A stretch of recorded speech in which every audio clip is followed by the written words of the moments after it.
That creature from Monster Inc. is a Yeti, and they are known as the abominable snowman. They're known for eating children, destroying crops.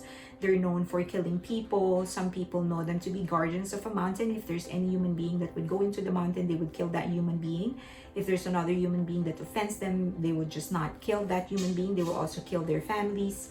So they're basically there for destruction. But the actual mythology, the actual story of a Yeti, couldn't be farther from what the Western world knows it.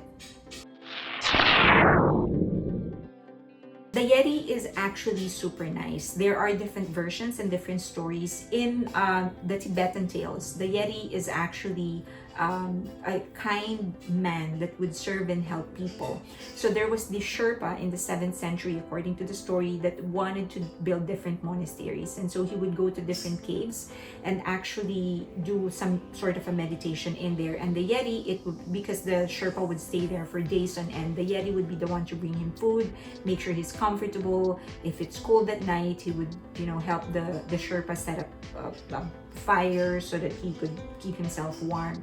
Eventually, the Yeti also started studying Buddhism. So when the Yeti died, what the Sherpa did is actually take its scalp and its hand and put it in the first monastery that he built.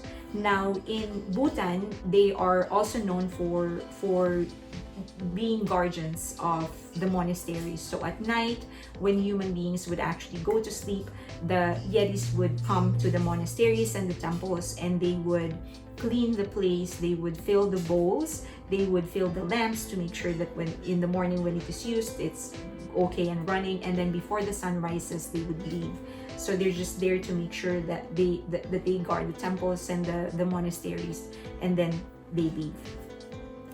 There is also in the west, in Bengal, in India, and also the western part of Bhutan, they're actually known as a deity. They're the god of hunt and the mountains. So some people would actually give them offering so that they would yield some good hunts during their hunt period. So they would, and that the mountain and the forest would actually be generous in giving them food and whatever it is that they're hunting for.